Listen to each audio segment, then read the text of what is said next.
Hello and welcome to A Girl, a Guy, and a Buffy podcast. I'm one of your hosts. I'm Charles Swint, Hey, and I'm Kate Balzer.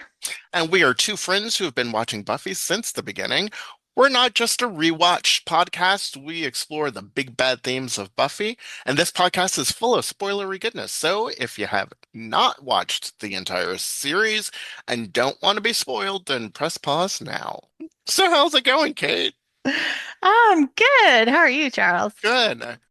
So we're going to be continuing our conversation on our big bet theme of, family and friends and those relationships. So, um, this time, who are we talking about, Kate?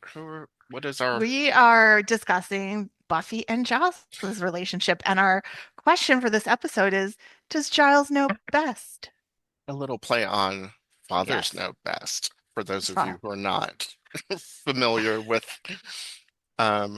that show. It was Knows Best is a American sitcom, and it was 1954. It was a 1954 sitcom that ran for 6 seasons. So we're just doing a little play on that. And it was one of those like family dramas. The question remains, Yeah. if does Does Giles know? Giles know best? Does he? I don't know. What are your thoughts? Does he know best? Yeah, so it's interesting and thinking about what I wanted to say when we discussed this relationship and doing, looking back at my notes from rewatching, and I started to see their relationship in a different way than I ever had before, kind of in a much, t kind of taking a step back and seeing the big picture and realizing their relationship is so much more complicated, I think, than I ever realized before because they have like these wonderful moments and there's such a growth and a depth to their relationship. And then I just felt so betrayed by Giles in season Hmm. 6, Sure. when he abandons her and then the way he treats her when he comes back in season 7. And like, I just personally, emotionally could never get over that. Like I was always on Buffy's side. And I mean, I kind of still feel that way, but what I realized in thinking about the relationship in prep for this episode is that I think because they ne that sh the show never t really t had those deep conversations that people sometimes should or often need to have in their relationships, that Buffy and Giles never really figured out what they were. Like they started off as this, mentor mentee, but in a very high intensity, high stakes situation. Hmm. And then Giles is so, because he's so repressing his Ripper side in those early seasons, that, and I think he very much feels like he has to lock that down, toe the council line. So he's very like patriarchal with a patriarchal thinking for this like very old school, old world patriarchal organization that, but then, feelings start to develop between them, like appropriate feelings, Sure. father, daughter, um, feelings that, but that doesn't get like really talked about either. So they're in this like weird back and forth between like mentor, but he also has to send her off to basically war to die, but they're not really trained to deal with that emotionally. But then they become, he becomes much more of a father to her than her real father in these later years, but that's never really like discussed and dealt with. So there, as I thought about that more and more, I'm like, damn, they may be one of the most like complicated, kind of entangled relationships of the series. I would agree with that. I would agree with that. There is something really interesting and delicate about this Hmm. relationship. That things and I noticed this in just doing some of the rewatching is that a lot of things with them get resolved with a look or a Hmm. glance. And I think that's a testament to the amazing chemistry that Sarah and Anthony have together. Yeah. But I mean, it's just so well crafted that a lot of times their relationship is so close and their relationship is like they understand each other in such a way that they don't sometimes they don't have to have those conversations. They just look at each other and they know. They have this knowing about each other. I think Giles early on really he comes into this whole situation being like, I've got to train a Slayer. This is my job. This is what I'm going to do. And then once he starts to realize who Buffy is, he's like, okay, everything that I've known as a watcher isn't going to work in this situation because every time I try to do the thing I'm supposed to do, it doesn't work. She goes off script. And but look at the success rate that we have with that. So I need to pivot. I need to make some changes. So we're not going to break out the Slayer handbook. We're going to throw that away because that's not going to work for her.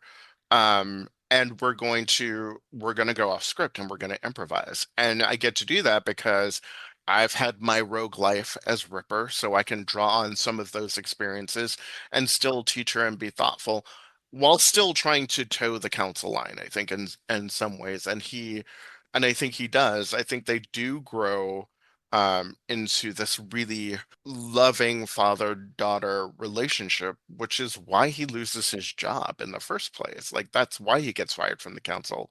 Quentin tells him, like, your fatherly affections for her does not serve the war. It doesn't serve the cause. And so because of that, that's the thing that ends his yeah, and we can talk about this because this is another thing that I kind of got a little like I was not upset about, but it was one of those things that I had to think about from a different perspective is if we're talking, I don't know if we want to get here already, but here we are. Um, is helpless. And talking about like the complexities, and I say this to bring up the point of like their relationship can be boiled down to a look. So at the end of Helpless, like she is so mad at him. She is he has violated her. He has taken her power away from her. He has lied to her. She is so upset with him. She can't stand to even look at him. And it's not until the end when Quentin Travers is like, oh, well, congratulations, you passed. You did such a good job. Blah, blah, blah, blah, blah. And then he tells Giles that he's fired. And in explaining why, there is a look that Buffy gives to Giles that to me sort of softens her a lot to the anger because now she sees, A, how much he has sacrificed for her in the moment, even though he lied, even though he did the bad thing, it ultimately cost him something that he's done his whole life, the thing that he has trained for his whole life. And that is something that he has lost now when she has been struggling with losing the thing that she is supposed to be destined to do for her whole life, which is losing her powers in the Slayer. And I think sort of the mirror of those two things, of seeing the loss of their destinies, their duties, sort of softens everything and allows them to move forward. Because quite frankly, after that, there is no sort of repercussion or discussion about what happened in Helpless after that episode is over. They just move on. Yeah, I mean, no, I agree. It's true. I mean, I also think it's a television shortcut to just resolve things with a look, and Hmm. I think it's a viable option. But sometimes I think shows, particularly back then, I think there it's changed a bit in television because we do talk about things more in general and we consider emotional and mental health more in general. Hmm. So that's, I think impacted storytelling, but sometimes it's used too often as a way of like just moving along instead of maybe having a conversation that's needed and would be interesting to see on screen. I think that the moment you're talking about, I mean, all of that obviously is able to happen is and she's able to have a softening of her anger in that moment because they have been building both a strong Watcher Slayer relationship and a more emotional father-daughter like relationship Hmm. in those in all the years leading up to that. I think also, I mean, you could interpret it as, even though I don't think it explicitly is shown to be this, I've always sort of, maybe it's just my headcanon, interpret that as well when she does have that moment of softening and she realizes, oh, I'm not the only one who sees our relationship that way. So like this is real. Like he really does feel that way about me if other people outside are seeing it. But I Mm. also think early in this season, she had her own moment of betrayal when she didn't tell him right away about Angel being Right. back. True. So I always, and maybe it's not so much that she in that moment is having the realization, like, oh, I did something earlier. It's to me that those two moments bookend each other in Mm, this season. And so, and maybe also, again, this could be headcanon, but like you could say too, like maybe in that moment, Buffy is also realizing like all the times that Giles has either like forgiven her or said, I'm just here to support you. Like I'm not here to blame you. right. And so and like she legitimately has a case to blame him. It's not like he's Sh without fault. Sure. But I think she also realizes how difficult of a place he was put in. I mean, Hmm. it's not even like he was facing a normal work boss situation. It's this, archaic patriarchal organization that sees her as a tool. And I think she also realized in that moment, Giles stopped a long time ago, if ever, seeing her as just a tool, as a weapon, Hmm. and is there to back her as a whole person, which is Yeah. a really, lovely moment. I mean, I think like a lot of the show, their relationship in some ways is a lot simpler in those early seasons, but it often can be when you're, you know, with a youth and an adult. As she gets older and she becomes more of an adult, that's where I think a lot of the friction grows. And I think it's more on Giles' side. Like he doesn't really know how to deal with an adult Buffy, like how that relationship changes. And I think that's very common in a lot of child-parent relationships. And Hmm. I'm on both sides. In this case, I feel like it's more on Giles' side than Buffy's. But I'm sure it's really, a little bit on both sides. But like trans making that transition from parenting to adult parenting slash being a friend. And not everyone necessarily can get there. Not everyone necessarily ends up being friends with their parents, but so you don't have to get there. But I think you do have to figure out a way to be a parent to an adult child because it's not the same, you know, Right. at all. I mean, and in that context and conversation, it does come down to sort of like authority over autonomy. Like, Yes. Yes. Yeah. allowing both of those things to, like, I have to have authority over you, like, I have to have this authority in your life because I'm the watcher, and I've got tons of knowledge that you just don't have, and you're not supposed to have. Like my job is to do the research and to do all this other stuff and to have all of this information to share with you and to train you in this. But I also need to provide space for you to grow as a person, to grow as a slayer, and to find a way that works for you because this is the thing that's keeping you alive. My job is to keep you alive, for as long as possible and to fight this war. And and you're right. I think like he sees her not just as a weapon like the council does. The council is like, we're fighting a war and the Slayers and Giles says, you're waging a war. She's the one who's fighting it. Hmm. So don't make this like, oh, we're all in this together. You're not. And he sees that. And I think he sees how difficult it is to balance that situation. And as they grow up, he has to figure out how to navigate her being a woman. And I mean, and I think we don't see, other um we don't see other watchers, but like what does that look like with like Nikki and her watcher, how that relationship would have looked like. Well, I mean, we know at least there's a deeper connection beyond just Watcher Slayer because we know that he raises her son Right. after she dies. So, I'm assuming that there was some sense of family between them as well. And obviously, we never know if Nikki was pregnant, which it's more interesting. I don't know that that impacts that story, but and then we have like very, just a hint of what the relationship was between Kendra and Sam Zabuto. Right. That was much more like obviously traditional. Plus, there's the like she's taken from her family and it's an honor, and her village knows about like what is slaying. Right.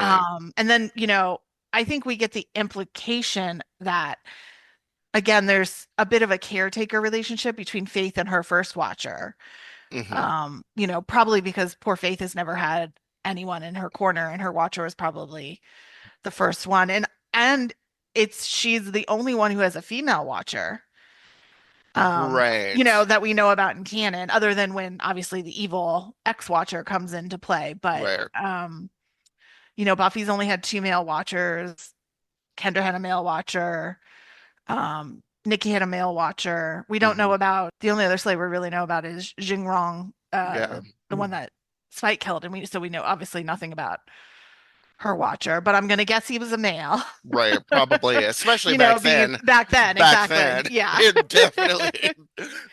They were Um, like, women who? yeah, exactly, right. They were probably the secretaries. Yeah. But even back then, you usually had male secretaries too. So, who knows?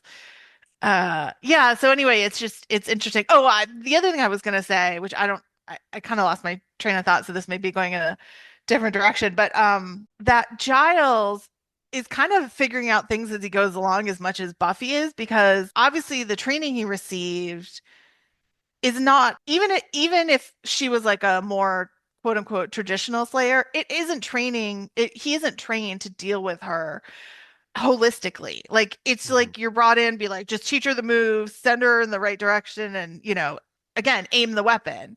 And he obviously realizes like there is way more to this.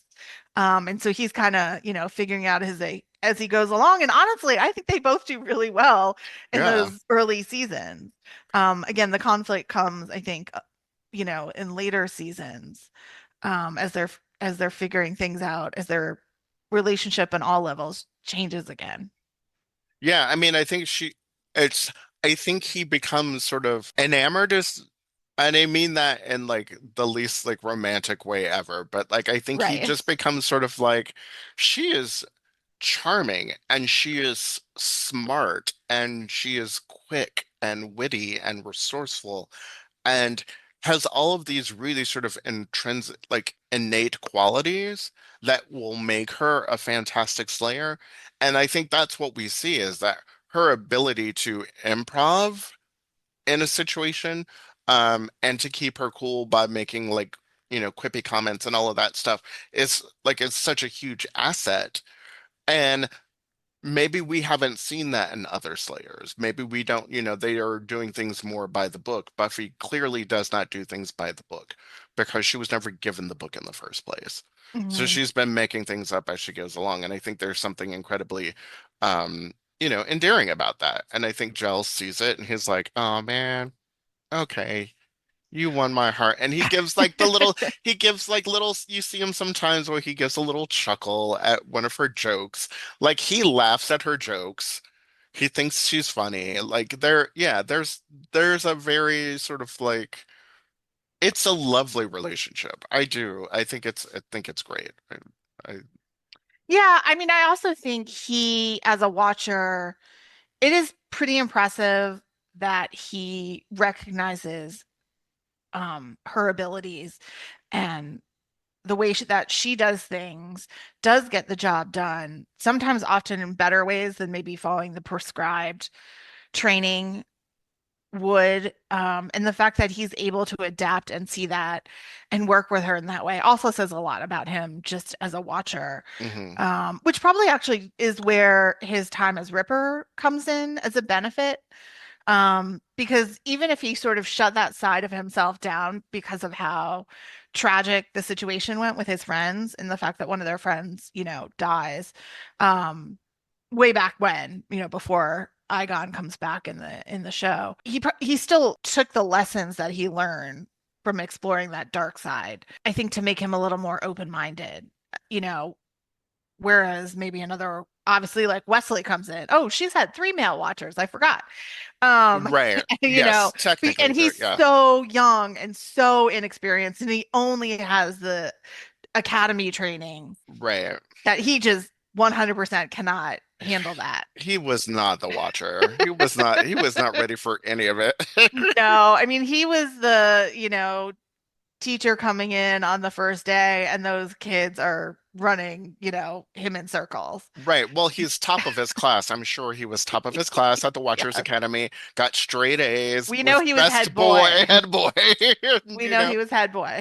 all of those things, which is great. And then like it's like being the best at the, police academy or, being the best, in your class at med school. And then you actually have to like go into the ER and do some stuff and then you freeze up and you crumble and you fall under pressure. That's, Yeah, it's not that practical situation is not the same. Where I think where like you're saying, like Giles has so much more real world practical experience dealing with dark arts and dark magic and right. the evils of the world that he was way more prepared to fight this fight than Wesley was. Yeah, absolutely. So then we move into some of the later seasons, which actually I really love how their relationship develops in season 4 and season 5 because they're both figuring out their place in the world in these new circumstances.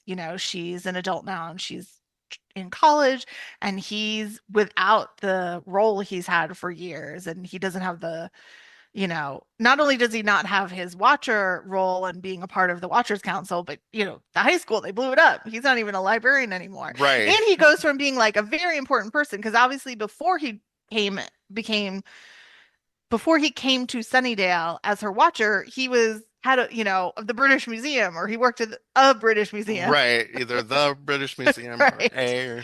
But obviously I'm sure he was like a lead in his field. Oh, I'm sure.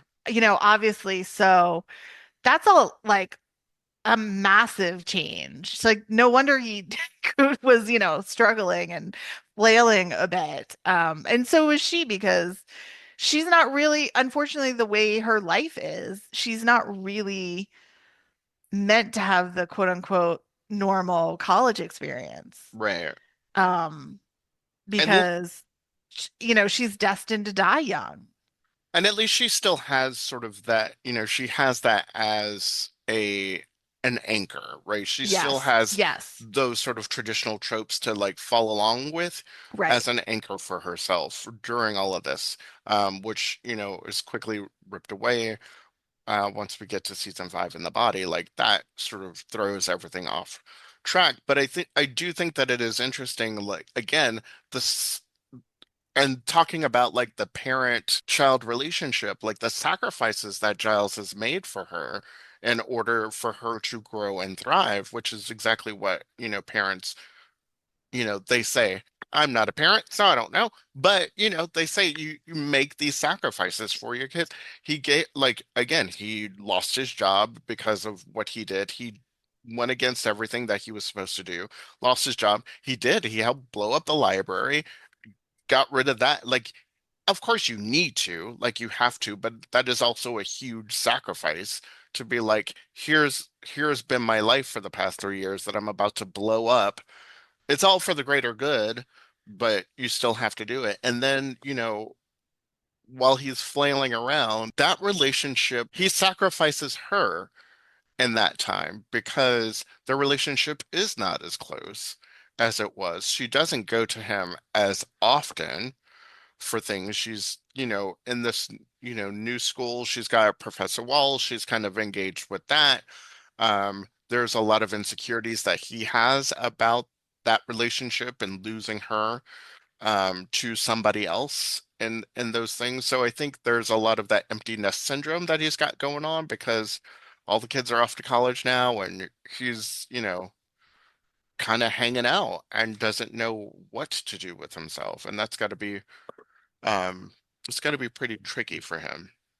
Yeah, I don't see him sacrificing so much as the way you described it. I do agree in season 4, he's very much experiencing a version of empty nester syndrome, Hmm. as he and Buffy kind of recalibrate their relationship. When it comes to what happened after Helpless and the fact that he was fired from the Watchers Council, I see that less as like a sacrifice relating to the way a parent might sacrifice as a consequence of he let himself toe the line to the Watchers Council for too long in that situation when he should have stepped up way sooner, no matter the consequences, because it was the thing that was the right thing to do.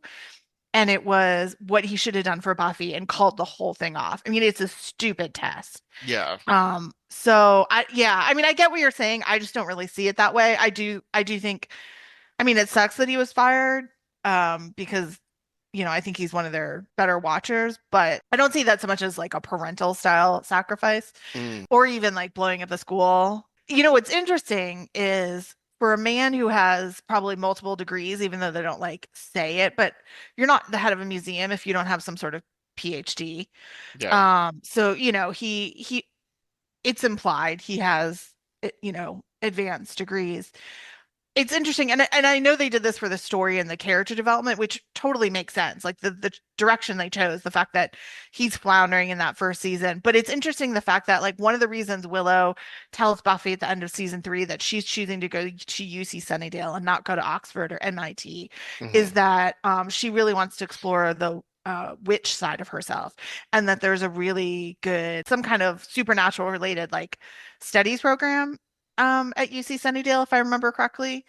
And so it's interesting that like Giles wasn't like scooped up, and or they didn't get him a job teaching, at UC Sunnydale, which Yeah. would have been, they probably, I don't know if they even thought of it. If they did think of it, I'm sure they were thinking we don't want to repeat the same thing where like he's a teacher at her school. But it could Right. have been interesting because he could have actually been like more celebrated, kind of the way Willow fit in so easily, in the beginning of season four, like college was like her Right. time to shine. I could have seen that happening too with Giles, which could have isolated Buffy even more. And so that would have been an interesting direction to take. Yeah. I mean, You I know, always thought that it was like that was such a kind of a waste of time, or not a waste of time, but like where we knew that Willow was getting more into magics and things like that. What a great time for Giles to become kind of a watcher for her and yeah. to train her, and which would do the same thing, which could isolate Buffy, which could cause some, which Ooh. we could still get to like Dark Willow, and that even having more s- because of this time that Giles spent with Willow, like training her with magics and kind of ignoring Buffy, and that isolating Buffy and Willow from each other a little bit, um, to create some tension there. Um, Yeah, yeah, and you could have actually like, if that had happened and gone into season five, and like say that the way season four ended, it stayed the same. So they do the joining spell, and Buffy realizes like there's more to being a Slayer than she has tapped into. So Buffy like takes him back as her watcher, mhm. and Willow gets jealous that she's lost her mentor. Yeah, that could have been like really interesting. Not that I want to like destroy the Buffy Willow relationship, but it No, would have been an interesting road to go down for sure. yeah, just some exploration there. So then at this point, do we like, and we're in the in these, do you think at any point Buffy surpasses Giles in terms of growth in that relationship? Is there any point where, I don't know if she surpasses. I think he fails her in season six and season seven. We're sure. kind of jumping ahead a little bit. Yeah, I see it more that way. I think they both have places to grow as individuals and in their relationship. So I don't know. I think in some ways Buffy has surpassed him as her watcher in her leadership because he forces her to in season seven. Hmm. And it would be one thing like it may be something she really did need. I don't know that the way he did it or why he did it is that was the intention. Right. So in that way, I do think there is something to what she says at the end of Lies My Parents Told Me when she closes the door on him and is like, "You've taught me everything I need to know." Right. I do think that to a degree, but yeah, no one and no relationships are ever static. Well, especially if you're a healthy person, like you should always be growing and learning. Hmm. And so obviously that's true with them. And in spite of, how their relationship deteriorates in season six and season seven in particular, I could see them down the road, obviously, like especially if they have to post season seven, if they have to work out how to rebuild whatever the Watchers Council is going to be now. Hmm. He's really going to need to like step up in putting himself maybe in second place, even third place, and letting, like Willow and Buffy and Xander really kind of maybe take the lead in building this new organization. And I mean, and that's essentially what happens, in the comics in those first True. few, like in the first few seasons. It's like Buffy is leading everything. I mean, Giles is kind of there as a watcher and helping training some of the new arrivals as they come in and is sort of the first wave one, but like Willow's off astro projecting all over the place doing Yeah. stuff.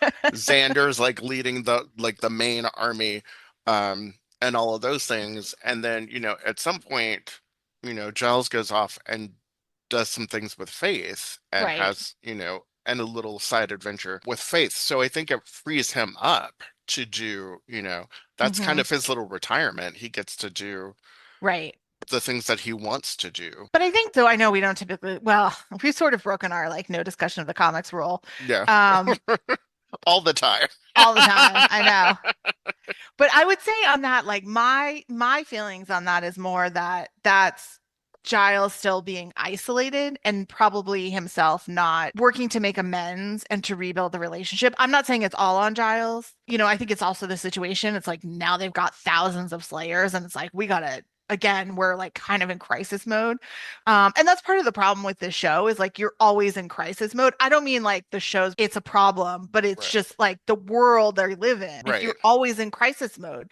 You need those down moments, to slow down and to deal with things, whatever that is, whether it's, emotionally, physically, just administratively, and, in building a new organization. You can only be in crisis mode for so long. Yeah. And yeah, I don't get the sense that any of those things are about making amends for what he's done for Buffy because I think like feel again like you're saying sort of the nature of television and how things sort of like we resolve these storylines so quickly with one simple gesture because this Yeah. one gesture is the thing that we just need to get back on track to move the story because it's when she recovers the scythe and she brings it back and after everything and she's like, okay, I've got this plan. And Giles says, do you want to know what I think? And she goes, I really do. And I think again, that sort of reset, like that one moment resets the relationship all over again. It does, but it pisses me off because I don't think that is a perfect moment of where I get it because you're in a time crunch. So I don't mind so much in that moment, but like to me, they need a conversation. They actually probably need multiple conversations and they need to go to a therapist.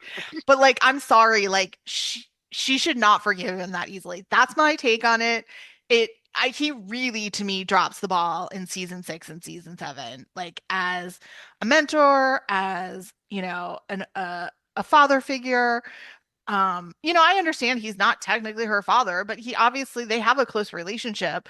And the fact that he, even just forgetting the father relationship side of things, the fact that he abandons her as a watcher in season 6, and then particularly like, it's a great contrast. So anyway, that he doesn't provide, they don't have the language training he does. They don't have the demon knowledge he does, maybe except Anya. And if they had, incorporated Anya more, I could have seen that. But he just abandons her as a watcher when she still is fighting these battles on the Hellmouth. I'm like, I'm sorry. That is like so bad. I'm I like, dude, you effing dropped the ball like big time. Big time. I love this because I know this is your like sticking point. It is. It's the thing that will get you going every time, and I love it. But like we kind of moved ahead going back to season 5. Season 5 is actually one of their best seasons to me of their relationship Oh because yeah. they find this really wonderful balance between like moving into a little bit of like adult friendship, but him still sort of having that father figure role in her life, but then also really stepping up as her watcher because she's stepping up. It's kind of like when somebody who is young is, really involved in something. So whether it's sports or dance or acting, and then they come to their teacher and their parents and say, you know what, I really want to do this professionally. Like I want to go for it. I want to try, and like really steps up. That's what it felt like what she was doing, Hmm. really embracing that side of herself. And also it's kind of where she is bringing there's is bringing Buffy and the Slayer together. There isn't so much of that dichotomy of, oh, I want to be a normal girl, oh, I hate Hmm. being the Slayer. Like she embraces those two sides of herself. And then I also think he really steps up as a friend when she's going through everything with her mother. And then when her mother dies, he's really there to help her like plan the funeral, take care of like, the logistics that come after someone in your, that dies that you're responsible for handling their estate in a way that like he completely drops her in season 6. And that Right. being said, I know I get angry all the time because it does piss me off. I am sympathetic to Giles. I get like some of that for him is coming from the fact that he had to watch his Slayer die and bury her and like dead and buried.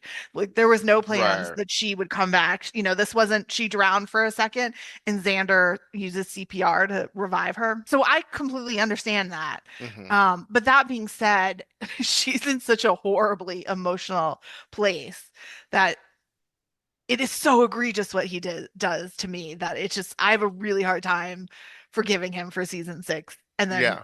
season 7. I think he's really hard on her too, in a way that's kind of unfair. And that I Oh, think for sure. drives her, so partly I think he drives her towards Spike because Spike is in her corner and Giles just feels like he's not. Yeah, I mean, season 5, he is definitely like, I think kind of the best version after everything happens. I think you're right too that there is this like there is no longer the like I must protect my secret identity. I'm not secret identity girl. I am the Slayer. I am Buffy. I am this. And then there's all of these new engagements that she has to like face and come to terms with, including her mother getting sick and like Dawn being around and all of those things that weren't there before, that she is stepping up into a new role. And I think the parallel is that he then steps up into a Hmm. new role because he can see that, and she comes to him and she asks, I think in season and Buffy versus Dracula, I think Yeah, she she comes does. to him and says, I want to learn more. I want to get back to the slaying and the training, which I think is that, brings them back together in in a good way that allows them to train, but also to focus the relationship and the growth of the relationship, as opposed to them just sort of like, yeah, I guess I'm a Slayer some of the time, and I'm a student some of the time, and you're not really a watcher, and who knows what's going on. Yeah. You know, Yeah. we'll figure that out. So I am glad that they went back to that relationship, which makes season 6 so challenging and so difficult. Him saying, I've taught you all I can about slaying, which is not true, Right. which is, I mean, she does a great job on her own, but Yeah. just because you are an adult doesn't mean you don't need a watcher as a Slayer. Like that still, again, I go back to Nikki. Like Nikki's watcher didn't just up and go. Hmm. She was a grown ass woman with kids. It's like with a kid. Like he didn't abandon her because of that. Well, yeah, and sorry, I'm just going to say you just saying that makes another point to compare Bernard, which I forgot his last name, Nikki's watcher, to Giles. I mean, she dies and he takes on her child. Buffy dies, and does Giles step up to take care of Dawn? No, No. I mean, not he at all. leaves. He He leaves the first leaves. time, and then they have to pull him back. Yeah. Um, you know, so and like what the other thing I think the other part of the other reason his behavior pisses me off is Buffy has been disappointed by so many men in her life. Hmm. And and he was not that guy until that moment, until he leaves the first time and isn't there to take care of Dawn. He really should have stepped up in some way. And I think the other thing too that Buffy has proven what makes her so unique is she builds a team around her. She is not, I mean, yes, in the end it does come down to her, but she gets there because of her team. And the fact that he's like, you don't need me anymore. And it's like, no, the whole reason she succeeded is she's had her whole team around her. Right. You leaving breaks that team up. And makes it a weaker team. Correct. Yeah, exactly.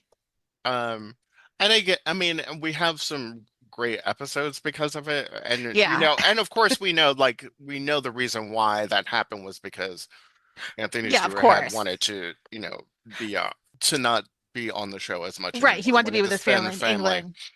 Which Um, I like, I know I've said this a million times. I have no anger against the actor. right, Like, I just think so. Okay. So, I always like, we always bring whatever we're doing currently into these discussions. So, because I've told you a million times, I've been doing like multiple rewatch of Stargate SG-1. Well, I've never seen the whole thing through until recently. So, there was a similar situation with the lead actor on that show. It was Richard Dean Anderson. He wanted to spend time with his daughter. So they like, as the show kept getting renewed, like they didn't, it was like they expected season 7 to be the last, and then it got renewed, and then season 8 to be the last, and then it got renewed. So he started pulling back in like definitely season 8, maybe even some of season 7, and then was basically out in season 9 and 10. He showed up for like 2 episodes. But the way they did it, and granted, it's two very different shows, so like they were able to make it work in a way that made sense, but like they were able to make it work. I was right. like, why were you not, I mean, bring a new watcher in, or like have her stumble across someone, or I don't know, but it just like the fact that he didn't do anything to help her out is, it just seems so irresponsible as a watcher, Yeah, let alone like the, other kind of relationship they may have. yeah, and yeah, there could have been so much. Anyway, yes. Yeah. Yeah. Yeah. And I think maybe, it's one of those things too, like if there had been a season 8 of Buffy, like, and they didn't actually work to resolve their issues, that would have even like really set me aflame, you know. Right. Um, because I can understand, like people are complicated, people are messy. So it's sometimes more so, it's not even I mean, a lot of it is his actions, but it's also more that there's no opportunity for her to like get any resolution with him on his actions and what happens in their relationship. I think that's the other side of it, that like why 25, 20 years later, however long it's been, it still inflames me. Flames, What? flames On the side on of the my side of face, my face. heaving, heaving breath, heaving, breathless. So yeah. I Yes, mean, I say that with love too. I think I'm obviously so sure. passionate about it because I love Giles and I love Giles and Buffy's relationship. It's me sad. Yeah. I mean, and they do have some, I mean, and because they have all of these great moments that like lead up Yeah. before that, that are just, that they're just there for each other. So Hmm. in so instinctually, Yes. when Faith lies about Oh, um, such a Buffy good moment. killing, he's like, yeah, I got it. She's a liar. Got it. Done. We don't need to discuss So this. good. Like, it's done. Then she was like, when Buffy turns into Faith and they have that whole bit, like Hmm. that's one of my Yeah. favorites. Can't you just look into my eyes and be all Right. intuitive? Who's the president of the United States? We're looking for Buffy, just not a Not a concussion. concussion. There was that time I could read minds, and my mom thought about, you're a stevedore. What's a What's a stevedore? stevedore? Shall I go on? Yeah, exactly. Oh, great. Um, it's those things that make their relationship so great. Like she's Yeah. like you know, when Ethan Rain turned him into a demon and she just like Yeah. looked into his eyes and knew it was Giles. Yep. Yep. Um, Or I know I'm going to repeat myself again. I've said this in a past episode, but I still the love when Giles takes her home after everything that happens with Angelus, after yeah, surprise and innocence. And he's like, I'm not here to blame you, Buffy. I'm just here to support you. right. Like he said exactly what needed to be said in that moment and like meant it. It wasn't like he was just saying it to say it, like to make her feel better, but like he legitimately believed that. And it was Right. so beautiful. And they did. They had multiple moments like that. I think on both ways. Like I love when we talk about, I think a lot about this from the Giles perspective, but when he goes after Angelus and Spike and Drusilla after Jenny dies, and she's like goes to stop him, and at the very end, and she's like, I need you. I need you to be here with me. Right. And not get yourself killed, basically, is what she's saying. Um, it helps to pull him back in. That's a great moment too. Yeah, because he's just off the rails then. Yeah, of course. I mean, because Surprisingly so. But not only is like his potential, girlfriend getting her back, not only is she killed, but she's, displayed in this atrocious way, and it's a yeah, shock, it's and it's so of course vile and his mental state is irrational, yeah, he's complete. understandably so. Yeah. So with all of that, so I mean, does Giles know best? I mean, in this relationship, does he know best?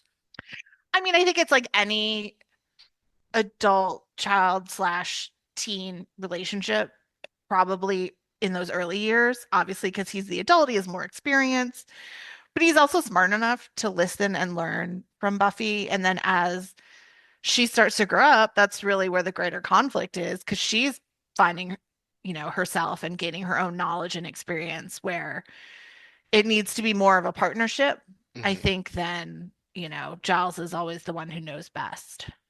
Right.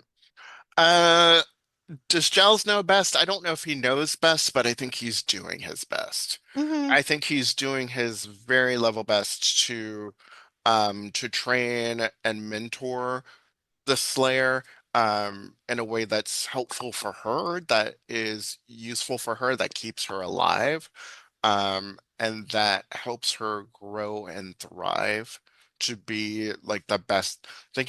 And I think he does a pretty darn good job of it too. Hmm. And I would say yes, until because I think it is a real, you know, D move for him just to be like, peace out. Bye. Gotta go. Yeah. Uh, you're adults now. You're all over 21. You no longer need me. Yeah. Um, yeah, not, that wasn't a cool thing, and it left them vulnerable. It left them Hmm. very, very vulnerable, Yeah. um, in so many ways that was harmful to the group. Yeah. To Buffy's mental state, to her physical well-being, to Willow, to Tara. Like all of that happened while he was gone. So, um, Hmm. is he responsible for that? No. But also that's also kind of what happens when you kind of go away and you don't have your parent figure around all the time. You make Hmm. mistakes and things get messy and ugly and it might get a little dark. And that's so I understand the reasoning behind why we get all of that. But I don't think he needed to, all of that probably could have still happened, but he didn't need to be gone as much as he was. So um Yeah, I mean, I think by the end, and this is again kind of ticks me off because it's like a throwaway moment to some degree after they've got Willow contained for the moment when Giles shows up. He basically does say, I think I made the wrong decision. mhm. So he understands that, but that's like all we get. And I'm like, no, we should have had more than that. We needed a deeper conversation. Kate wants an entire monologue Mhm. from I don't Giles know. I kind of want with an like I apology. want basically like a moment, the moment that Buffy had with Riley after she finds out he went to the bite house and he comes and finds her in the back room of the magic box and she goes at it with him. I'm like, I wanted that kind of moment between her and Giles, but that's just me. Not gonna be your new fanfic. Exactly. Right. Yes, I want a new exactly. scripted. So if you feel that same way, let us know. Is Yes. anyone on my side? I'm sure there's lots of people who are for sure, because it really is kind of just it was a horrendous thing Yeah. that he did in that I just got moment. no like satisfactual resolution. I don't know. Am I Yeah. saying the words right? Satis Yes. Um, satisfactory it was satisfaction is not guaranteed in this yeah. moment. But we have other great satisfying moments. So I was like, it's not like the Yeah. show doesn't give it to us. I was like, Yeah. that is one I wanted, and they did not give it to me. And they push that, and they push the boundaries of that relationship so much too. And they really, I mean, even in season 7 with everything with Spike, where he Yeah. sends Spike off to get killed by Robin, like there's so much stuff that's like, dude, that's real messed up. Super messed up. Oh, we didn't even talk about that from that That's our boy. perspective. You know that's our boy. And so why are you like, what kind of selfish thing are you doing in this Mhm. situation when you need all the fighters that you can get? Well, and And even it if, just, yeah, oh, it just sorry, go doesn't make ahead. sense to Sorry. me. No, go for it. No, I was gonna say, even if there was like to some degree he's not necessarily wrong, but to do that, to go behind her back in that way, oh, and then I mean, it's just it's it's honestly almost as bad as helpless. There's so Which, many times where he breaks her trust, where it's just correct. like, I mean, and again, she has done it too. She has broken Sure. his trust, um, But I on feel some like things, but she sorry, owns up to it. well, yeah, but I was also going to say a lot of times I feel like she does it when she's younger and she's still learning. And again, Hmm. not that at his age shouldn't also still be learning, but I feel like he does it from such a like cold, calculated Yeah, watcher mentality versus she's just young and making mistakes. yeah, yeah. He's doing he's intentionally doing Hmm. harmful things, Hmm. where she does harmful things because she just doesn't realize the consequences of what Hmm. those actions would look like. Yeah, Um, agreed. he Giles does know best, but he should know better. So good. I love that. Yes, he should know better. Giles doesn't know best, but he should know better. Yes. Um, Do better, Giles. do better. So yes. So tell us what you all think. We would love to hear what you all have to think about the relationship between Buffy and Giles, and does Yeah. does Giles know best? Does Giles know best? Yeah, so let us know your thoughts. You can email us at abuffypodcast@gmail.com. And if you're not already doing so, please follow us on social media. We are on Instagram and Facebook at a Buffy Podcast. And of course, please rate, review us wherever you listen to your podcast. If you haven't subscribed yet, please do so. And if you have other Buffy fans in your life who are not listening, please let them know about us. We would greatly appreciate it. And hope you enjoy the conversation. And we'll catch you next time. Bye. Bye.